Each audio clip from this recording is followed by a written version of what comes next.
ya onye na-elo gị ilo mmiri loo ya onye na-elo gị ilo eluigwe megide ya onye na-elo gị ilo Chineke megide ya ndị ozi bịa ihe eluigwe megide ya Imo nwanne m Imo nwanne m Imo nwanne m Imo nwanne m onye na-elo gị ilo ọnwụ gbuo ya Imo ma gị were ndụ ndụ bụ ihe ụtọ ọnwụ bụ ife alịrị kpom kpom kpom kpom kpom didi kpom kpom kpom kpom kpom kpom kpom didi kpom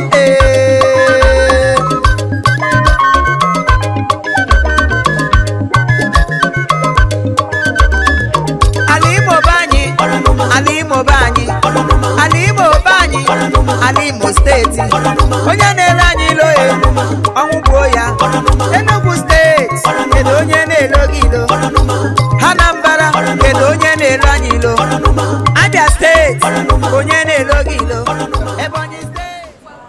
Thank you. This is a nice place. Really, like it. Really. Thank you.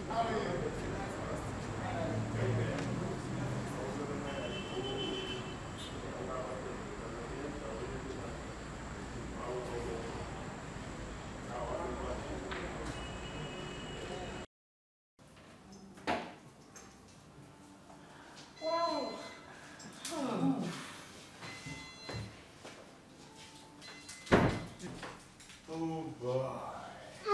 This is good. Yeah, this is good. I hope you like our place. I really love this place. Yes, I hope the AC is chilling. Right? wow, the AC is on, and the shower, everything is perfectly working. You know, if you come to OWERRI, Rose Life Hotel is one of the best hotels you can think of. Seriously. Your realization, your comfortability, and your... My dear, you don't need to tell me. I can see by myself. You're welcome. I'm impressed. I am overwhelmed by your visitation. All right. I will. Thank Enjoy you so yourself. much. See you later. Babe, why have you seen this place? Very beautiful. Ooh. I'm relaxed already. Wow. Yeah. Excuse me. Sorry. What's your name? So my name is Chief Imo. Chief Imo. You. Yes.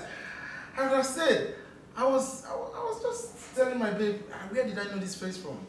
You are that person that used to do comedies on TVs and all that. Oh, Seriously, Wow. what are you doing in Roseley? Thank you. This place is my uncle's place, so I decided to do my 1 year IT. You're looking so good, bro. Thank you. Ah, one day. Okay, How about you later?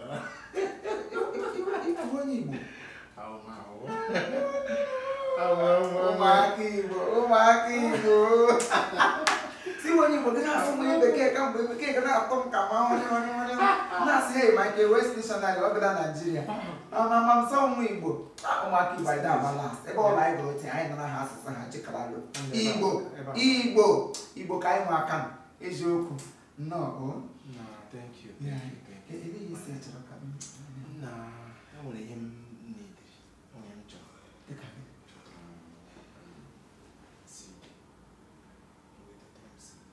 CD. That is your lower you. CD was I was anger. No, I'll wait for you. I'll Oh, my dear. I feel so good here. Yeah. You guys are so fun. Oh, let me check on your pressure. This is good. Oh.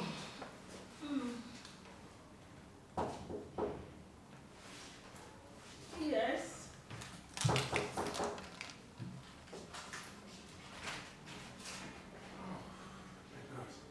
Who's that? It's me. Oh. It's customer care. It's Mama I saw you downstairs. What are you doing up here? I am flabbergasted. Oh, well, I'm your colleague. Chief Imo. Thank you. I wear I need.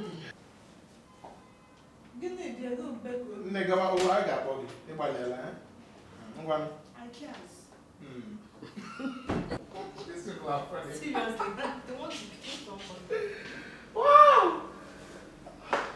I'm really enjoying myself here. Seriously. Check it. Don't worry, I'll get it. Nah, I can't get the card. One now.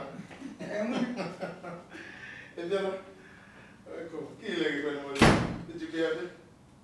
Tosha no wa tosha. I want to know what she's doing. Tanta no na ba.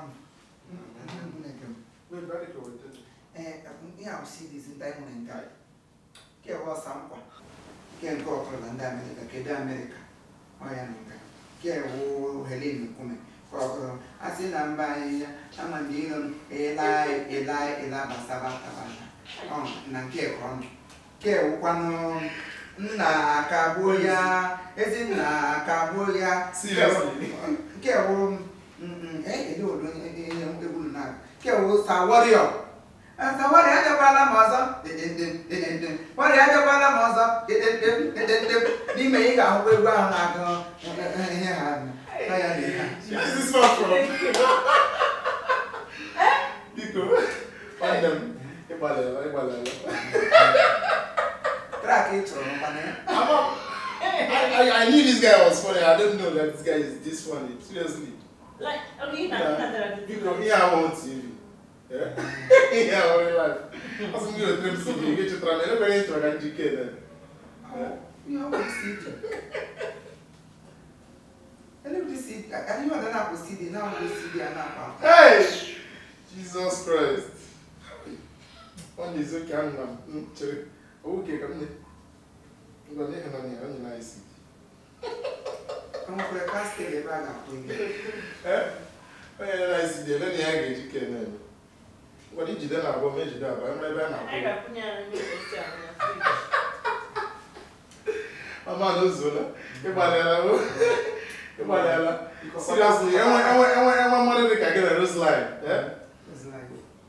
Everyone money they can get a book a rose life. Every day, I got not there. Seriously. Thank you. But they show some that you need the CD, not disc. Yeah? Okay. This guy is really funny, seriously. Thank you so much, Madalalo. Gawa, because I'm going to do so. Hey! Nah.